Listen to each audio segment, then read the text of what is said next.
the Shechina, the presence of Hashem, and bring it into our lives. And we pioneered the notion, the idea, that even though the godly soul is very holy, very close to Hashem, it still can't be the perfect conduit to Shechina. Why? Because it's still about it. It's still about I. And that's why the action of a mitzvah is the purest thing in the world, and it is able to serve as the conduit for the presence of Hashem in a way that quite nothing else can. And we talked about this Zohar that speaks of the teaching of the Yenuka, where there's a shemen, there's a halo, a glow al reishe. However, in order for the glow to continue to radiate, which represents the neshama, we're on page, it's mem hey, and we're about like, in the old numbers it will be 31. Let's see where we are. Page 162 in the Hebrew, 161 in the English. Near the bottom 30% of the page. So the Alter Rebbe talked about, explained the meaning of the Zohar that says that we should make sure there's always oil. And what is the oil that fuels the flame? What is the oil that fuels the glow? He said this is the notion of Uvdin Tovin. This is the good deeds. And the good deeds are something that bring about the presence of Hashem in our life. And then in the previous class, we talked about the notion that in truth, it's not only the godly soul that becomes connected to HaKadosh Baruch Hu, but ultimately it's also the vital soul that powers the body. Because without the vital soul powering the body, no mitzvahs could be performed, because mitzvahs have to be done in the flesh. And the godly soul in and of itself would not be able to animate a corporeal body. So therefore, not only does the godly soul become a conduit for Hashem's presence, the nefesh habahamis, the animal soul, or the nefesh hachiyunis, the vital soul, which animates and gives energy to the body, becomes a conduit for Hashem's presence as well. And here we encounter a roadblock, a problem. So when you say that the godly soul becomes a conduit in which the presence of Hashem is able to resonate, or when you say that the godly soul can be absorbed into the presence of Hashem, okay, it's a godly soul.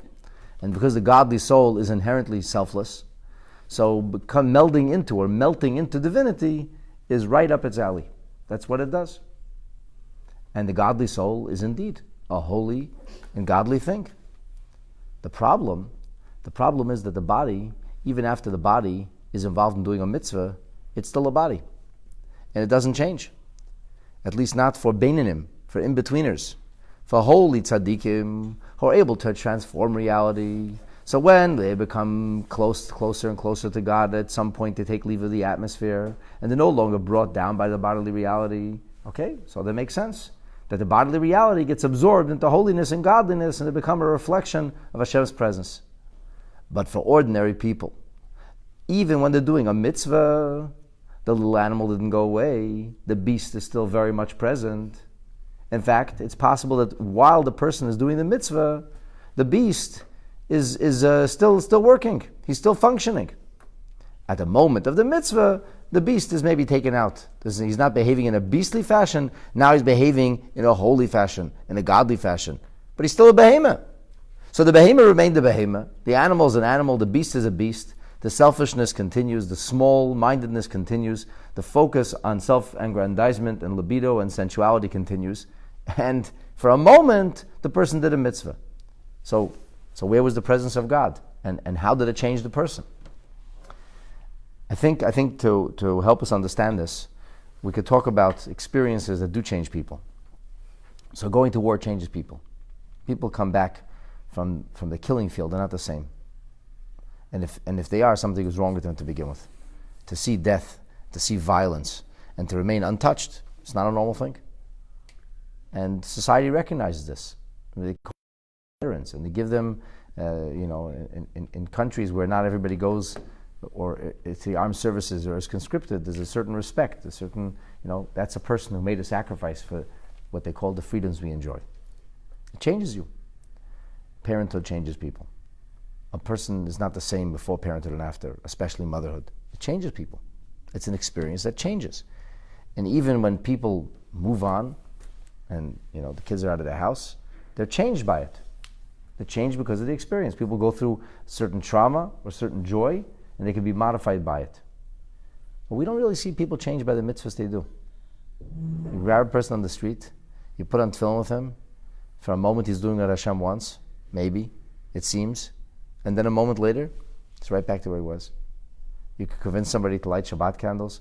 They lit Shabbat candles on time. 5 minutes later, they may be violating Shabbos. Did they do a mitzvah? Yeah. Was something accomplished with the mitzvah? Yeah, of course it was. So if you want to tell me that the world changes, and you're just a conduit through which the world can change, okay, fine. So it doesn't change me. The world changes. Something has been brought into the world through my act. I didn't change. I didn't become a shechina. A receptacle for the shechina. I didn't become a mishkan. Yeah, but it's not from black or white. I mean, it has certainly some kind of impact. Really? On his neshama. You're so sure on his neshama? Yeah, sure. I'm sure the neshama. Also on Klal Yisrael, I'm sure Klal Yisrael is affected. I'm sure the Jewish people are affected and enriched by it.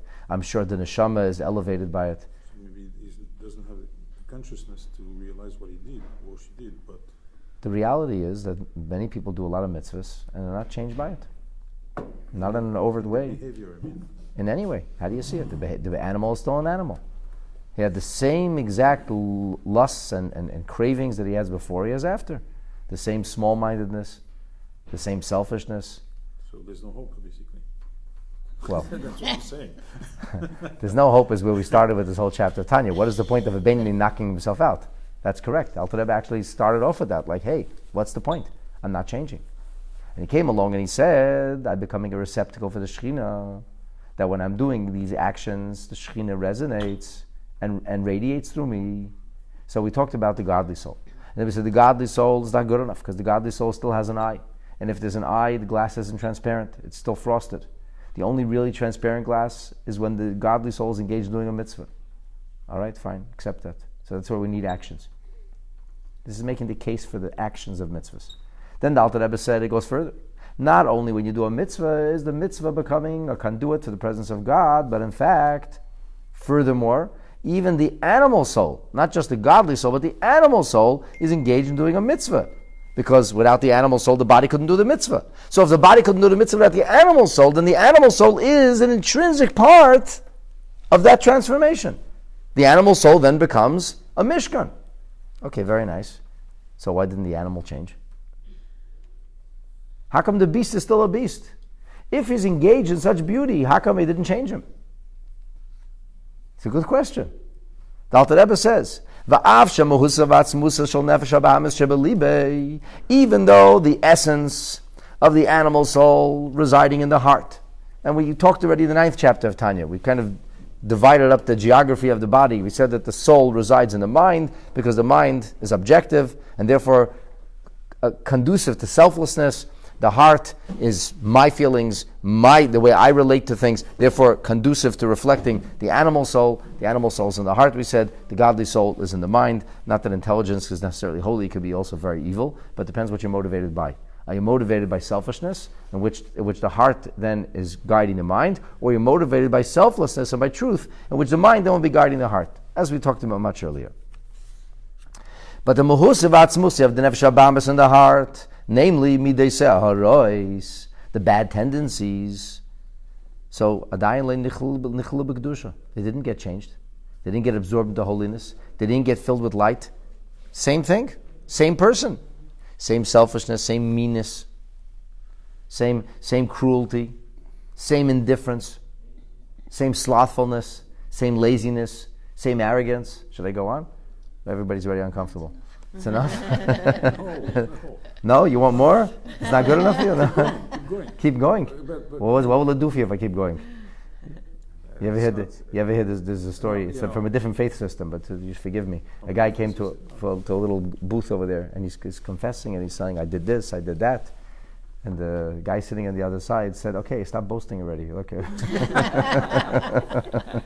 Oh boy. So we said that Beinoni is able to control the operating system, which is known as Lavusha HaNefesh, the garments of the soul. What are the garments?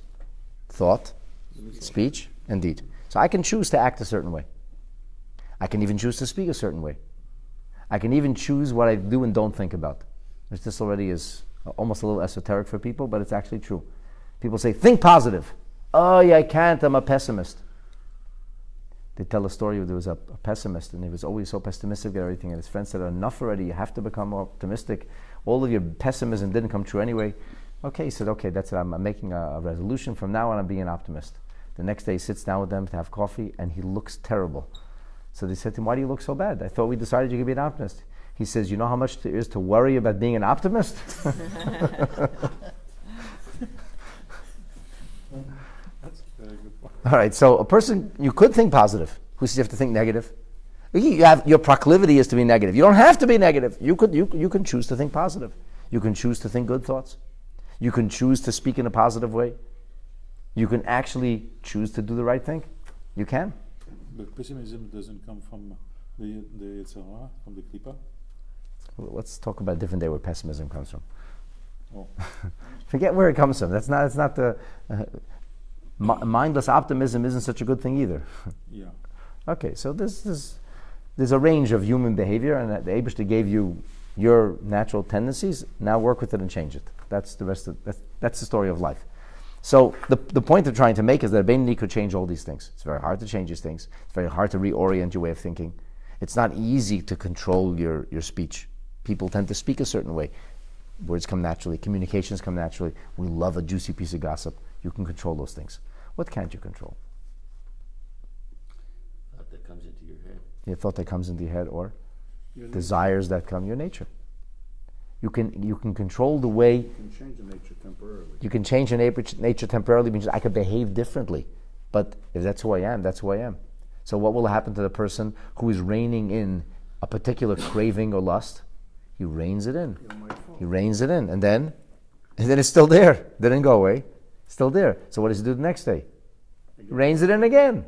That was the question in the beginning. He spends his whole life reining it in, but the beast is a beast. But this is why you created. This is why I created. Okay, I'm not going to argue with that. You created, but the question then becomes: the Alter Rebbe says, not only is it a holy act which is making the world a better place, which we'll talk about in the next chapter, but actually you become a receptacle for the Shekhinah. You become a receptacle. Yeah, you are housing the Shekhinah because you did the mitzvah. So the Alter Rebbe says, I'm housing the Shekhinah. I mean, I know I did the mitzvah, but the Shekhinah is being housed by my material, corporeal, animalistic, beastly side. How could that be? Then why is it still a beast? And if it's still a beast, it didn't really host the Shekhinah. So this is a problem for Beinanim, for in-betweeners, for all of us, not for the tzaddikim are okay. This makes sense for tzaddikim. But for the rest of us, it doesn't seem to make sense. So nonetheless, we have to still accept this. Mikol Makim, says the Alter Rebbe, Me'achad iskafyon l'kedusha, because you restrain or subdue and force yourself to the side of holiness. Uba'al korchan oinen amen, the animal soul has no choice but to say, yes, sir. Or as they used to say uncle. The animal soul says uncle. He says amen. Umaskimim, he agrees. Umisratzim lasiyas mitzvah. He says, okay, fine, you convinced me. I'm in. You beat me down. How do we know this? How do we know he's saying amen? How do we know he's going along with it? Because he is. He's not doing the bad thing. He wanted the ham sandwich. He's not eating it. Why not? Because some guy told him it's wrong and it's inappropriate and it's not what Jews do and it comes from God. He's not doing it. He wants it. He still loves bacon and lox, whatever it is, BLT is still his big thing. Right? He wants it, but he's not doing it. So he must be saying amen. Or he's forcing himself to do a mitzvah. It's not easy to do a mitzvah. He doesn't like doing the mitzvah. Go give the guy tzedakah. I should give him tzedakah. He should jump in the lake. Why should I give him tzedakah? Let him get a job. It's the fourth time I'm seeing him here already. Bug off. Leave me alone. What's the right thing to do? Person puts his hand there, you should give him. I didn't say give him away your savings, but something. Give tzedakah. Not easy. We fail all the time at this. We have all reasons of kedusha, all holy reasons why we didn't do the right thing. We still didn't do the right thing. So even if you give him a quarter and you only gave him a quarter because you didn't want to give him, that makes a difference? Well, it depends. If you gave him a quarter to insult him, or he's going to get insulted from the quarter and that's all you have in your pocket, maybe it's not a good idea. But maybe you had $1 in your pocket. Not you, me. I'm saying. Okay. This is a challenge we have all the time. I want to daven. This guy comes and harasses me. Go harass somebody else. That's the whole point. Huh? That's the whole point, is to judge you right there, not when you're sitting at home relaxing. No, it's very easy to talk about this armchair quarterback, Monday morning football. Okay, what happened at the game yesterday? How they could have done it better, right? The point is when you're in the thick of things. Okay, this is the challenge. So how does it happen?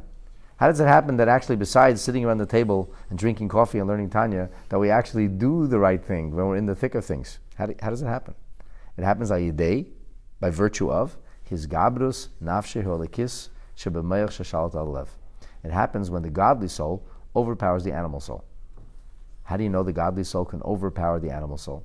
So we already talked about this earlier, that there is a natural trait that God put within each and every human being called mayach, mind, shalit, rules, al halev, over the heart, or mind over matter.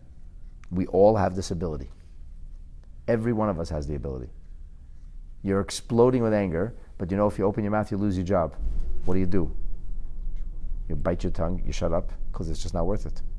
But I wanted to yell and scream. I wanted to lash out. Yeah, it wasn't worth it. You control yourself. Somehow you did. One of my children used to have terrible temper tantrums. And I said to them, you need to control yourself. And they said, I can't. I said, do you do this in school also? Only at home. Only at home. I checked with the teachers, only at home. I said, then you can't control yourself. In school, they won't put up with it. But here, you figure you're going to get away with it. So from today on, it's over. Don't even try. You make like this, you're going to be in the garage. Happened once, happened twice, happened 3 times. No more temper tantrums. So, amazing. How'd you do that? It's a habit. What's a habit? To control.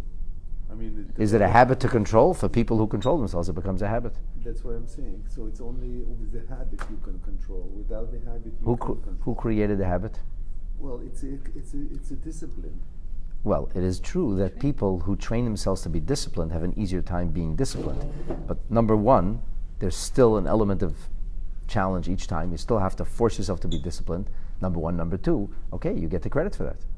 You learned how to rein yourself in. This is the story of life. Tell me, using the washroom, you were born using the washroom, or you learned at a certain point? You're trained to be in the potty. You got potty trained. It became a habit. It's not human nature.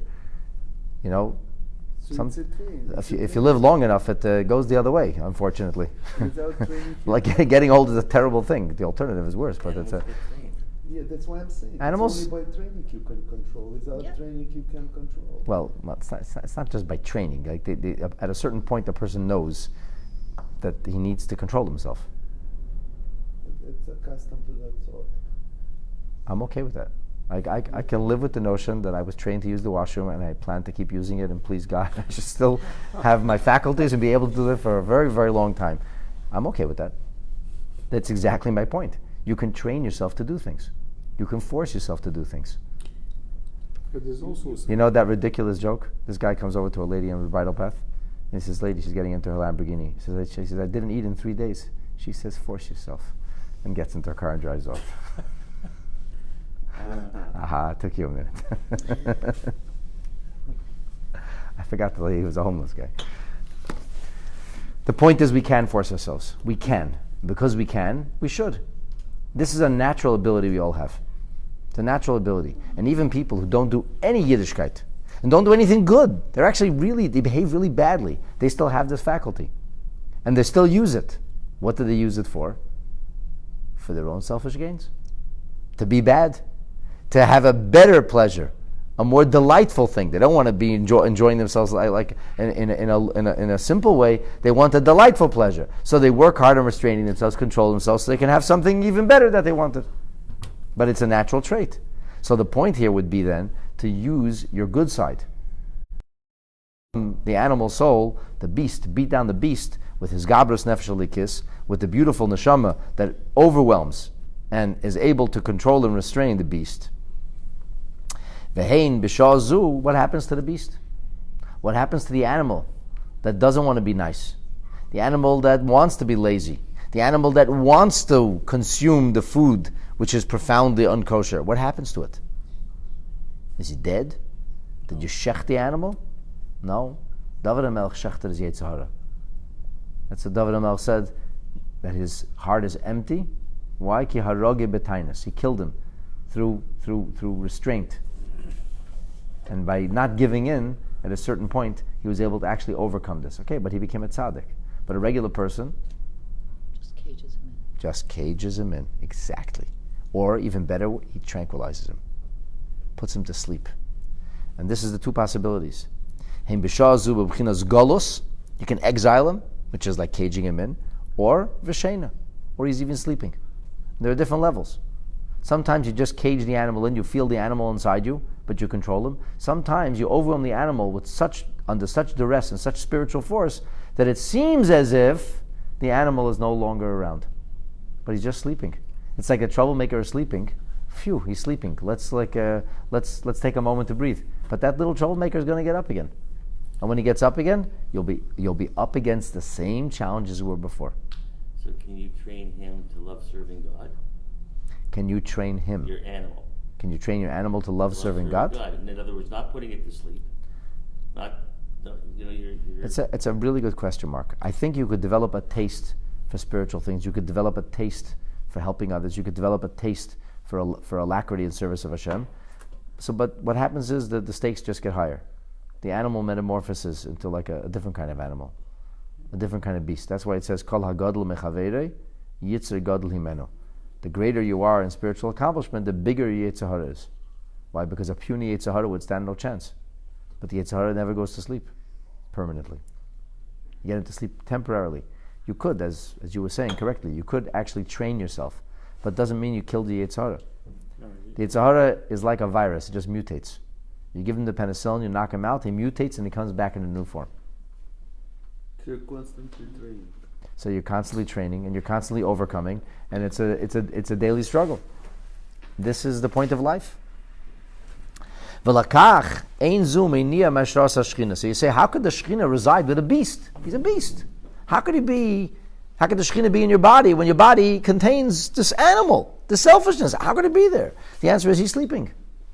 He's sleeping. The beauty is comfortable. The beast is sleeping. The beauty of the Shekhinah resides. The beast is knocked out.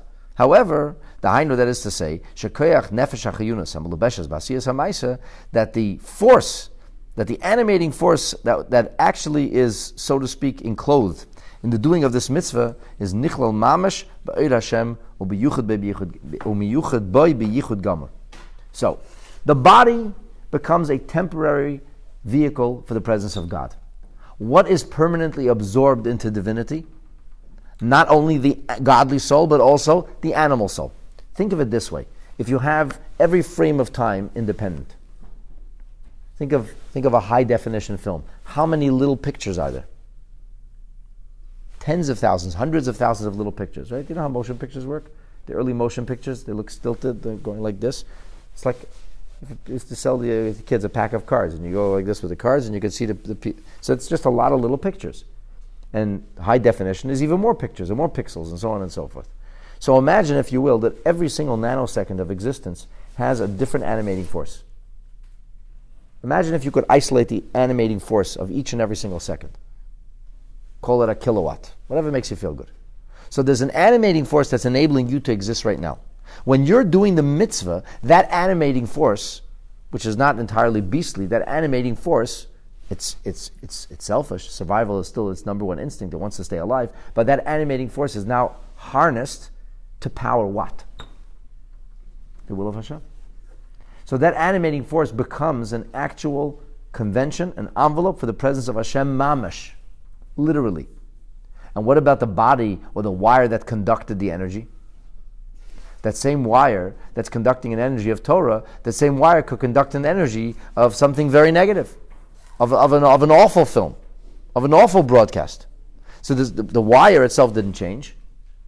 The electrons going through at that moment, the holy ones, actually became holy. They became an expression of holiness, or a vehicle through which there was an expression of holiness. But here's the good news. Because that animating force animates the corporeal reality, and because the corporeal reality for that moment is hosting the presence of Hashem through the performance of a mitzvah. So this brings the presence of Hashem into the person in a broad and general sense.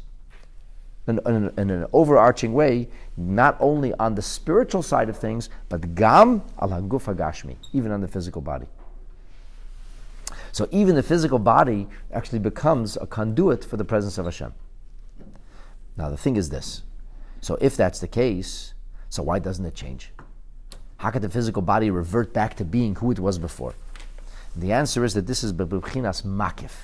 This is in an atmospheric way. It's milmaila. That's why it says it's higher than the person. It's meirosh v'ad ragle. It's something that encompasses a person, and at the time the person is in a different place, but then the atmosphere evaporates and the person is right back where he or she started. And I give you a simple example for the difference between Oir HaMakif and the Oir HaPnimi. So, Oir HaPnimi is when something permeates whatever matter it's encountering. So, for example, if we would have something would be absorbed into the sun, what would happen to that physicality? It would be liberated. It would become sun. It would become energy, pure energy. What happens when the rays of the sun are in the room? Does the room get liberated by rays of the sun? No. At the time when the rays are there, what does the room feel like? It's sunny. It's a sunny thing. But the walls do not actually absorb the sunlight. What does absorb sunlight? What does absorb sunlight? In not just the atmospheric way, but actually absorbs it. The plants. The plants. What else? Your skin. It could actually make people very sick. Terrible forms of illness come from too excessive sunbathing. And healing too. Could be healing also. Shemesh Meraper. If people don't have any sunlight, they're missing vitamin D. I met a local doctor who told me that he had a child once who hadn't gone outside a whole winter, and the kid developed rickets. It's a real thing. It really could happen. But at the same time, it could be a very negative thing, because the sunlight is being absorbed in what we call a pnimi way, in an inner way. So being bathed in the sun's light doesn't change the atmosphere. When the sun is shining, it's a beautiful day. When the sun is not shining, what happened to that beautiful day? What happened to all that sunshine? It's gone now. But it didn't get absorbed into the atmosphere in an inner way. It was only for the time being. Another mashal of what we call the concept of pnimi versus makif is when you educate somebody, when a person learns of something. So the ideas could change you. If you keep learning about ideas and you really absorb ideas, you become changed because now you think of things differently. You could become a different kind of person because of the things you learned. Education necessarily can transform a person in both ways. In the Fakistinian territories, the education has turned human beings into monsters, where they actually yearn to murder, to rape, to kill. They yearn for this. This is what excites them. This is what motivates them. Rahman al-Aslan. It's the worst form of child abuse. Destroy these human beings forever. On the other hand, if you give a child holy ideas and good ideas, you change them for life. You make him those things. So education is a very, very pnimi kind of thing. Now, could you take a person who doesn't have the education, who doesn't have the background, but put him in an environment? He's in a certain environment. When he's in that environment, how does he behave? In accordance with the environment. He could be inspired by it. If you put a person in a dignified environment, everybody's behaving in a dignified way, he feels silly to be undignified, so he behaves dignified also. Is he a dignified person? Not really. Is he a respectful person? Most normal people, if you put them into a funeral, they'll behave in a respectful way. Why? Because that's normal. I was doing a gravesite, and a kid comes over to me and says, "Rabbi, what's the Wi-Fi here?" I'm like, "Respect for the dead?" He said, "Is that uppercase or lowercase?" It's a joke. No. I told the joke with too straight a face. He didn't get it. It's possible for a person not to be infected by environment, but that would be something seriously wrong with him. A person will sit there at a funeral, say, "Hey, what's up?" Shh. "What's the problem?" "Chill, man. YOLO. You only live once." This is a funeral over here. Be quiet. It's about to begin. It's the atmosphere. Now, this person is not a dignified person. He's not a respectful person. But in a certain atmosphere, he's behaving in a respectful way. He may not be a jovial person, maybe a very miserable person. He's at a wedding, so he's happy. Everybody's laughing, everybody's happy. Fine, he's happy. A moment later, he's kvetching again, he's miserable. Or another person could really be a person who's a happy person. The difference is one is atmospheric, which means in the atmosphere for the time being. The other means there's an interchange. And the Alter Rebbe is illustrating for us how the neshama, which gets absorbed into godliness, that's the real deal. The neshama actually changes. The neshama is modified, enhanced, uplifted by its experience. How about the body? Well, the body's influenced for the time being. But the Shekhinah is there. So what do you have to do? Just keep going to weddings. I'm not going to say keep going to funerals. Keep putting yourself in a good atmosphere. And actually, there's a Mishnah like that. It says that a person should surround himself with positive people and mitzvahs. So if you put yourself in that environment, you'll be that for the most part. Now, of course, that doesn't work to cut yourself away from the world. Then you put yourself in a holy environment. I want to be Yom Kippur every day of the year. It's not what Hashem wants. Hashem wants us to go out there and create an environment. And in order to create an environment, you have to be the real deal yourself. That you can't just rely on somebody else's environment. But the animal, the beast, can actually contain the presence of Hashem. The beauty of God's presence can be housed by the beastly nefesh habahamis, at least time being, in an atmospheric way. And v'zeu shekosov, this is the meaning of what's written, Sharia al reishei. It says the Shekhinah is on his head, upon his head.